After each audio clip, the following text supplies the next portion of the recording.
Okay.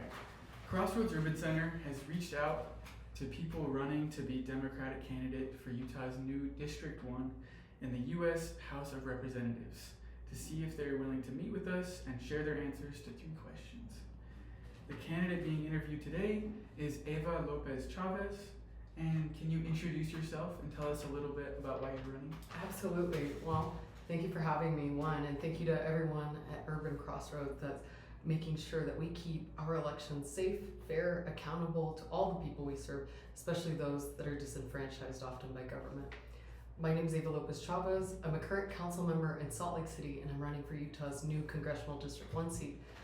But I'm also the oldest daughter of Mexican immigrants, and I want to deep dive a little bit into that story because that's what's inspired me to get into government. It's the very fact seeing my family struggle, not just to persevere to receive their documentation, but also to receive work training, proper access to housing, access to food and nutrition through WIC and SNAP by receiving EBT benefits.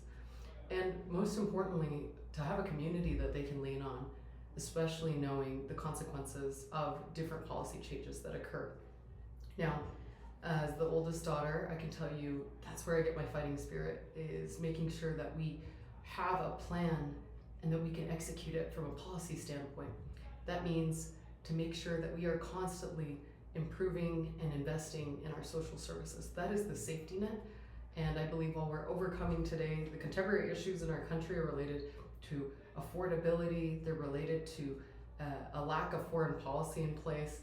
And also to realize that what we have today is we don't have a system that is willing to help other folks. And so I want to talk about my different stances, but in short, I'm somebody that believes in persevering through government because government is the structure in which we inflict all change. Thank you. So our first question today is, the minimum wage has been stuck at $7.25 per hour since 2009. Do you support legislation to raise the federal minimum wage? Yeah, absolutely. So I would support the Raise the Wage Act. That actually needs to be amended though, because when it was drafted, it supported $15 an hour. Here in Salt Lake City, in Salt Lake County, the minimum wage would be $27 an hour to have basic goods, housing, and necessities and healthcare. We're not talking a luxurious life, but we're talking a life that is one that is dignified. So I'm a big supporter of this act. It needs to be amended. I believe in a regional wage that's tied to inflation. That wage at the minimum needs to be $20, but most zip codes at this point are $22 and up. Thank you. Our next question is, the big beautiful bill by President Trump made many negative changes to Medicaid and SNAP.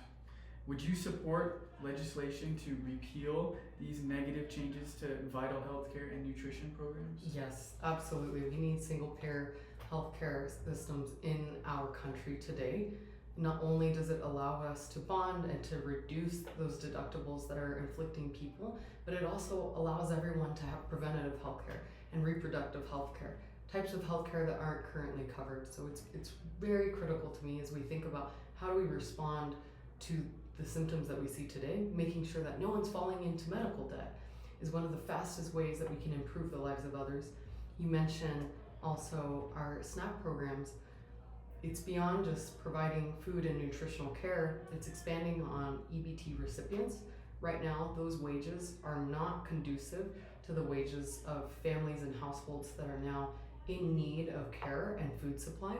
We also need to better improve how we expand WIC, how we expand our EBT benefits for those that need it, and also to make sure that our agricultural acts reflect how our farmers can provide nutrient-dense food back to those recipients as well.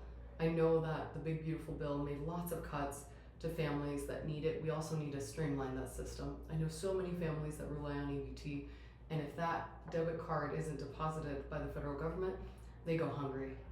And we have food banks today that can't keep up and we're absorbed those social services. So we have to systematize this in a way that's pragmatic to the families that need it, highly accessible, and we also need to make sure that we recognize when households are earning under $120,000, they fall under the poverty line right now. And that's actually the majority of Americans today, but especially here in Utah. Thank you. Our last question is, during the past year, HUD has proposed major controversial changes to programs that help fund homeless services in the United States. Congress has taken action to block some of their proposals. If elected, would you work to protect funding for homeless services from proposals that would make it harder to reduce homelessness? Yeah, that's a great question. What we see today is homelessness being politicized and being used as a scapegoat for a lack of real continuum of care in our country.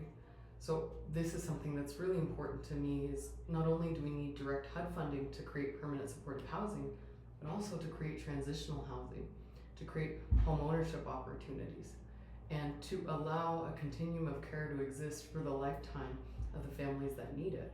You don't have to be someone that participates in addiction or struggles with it to be someone that knows and understands that HUD funding is how the majority of our families still receive housing and care.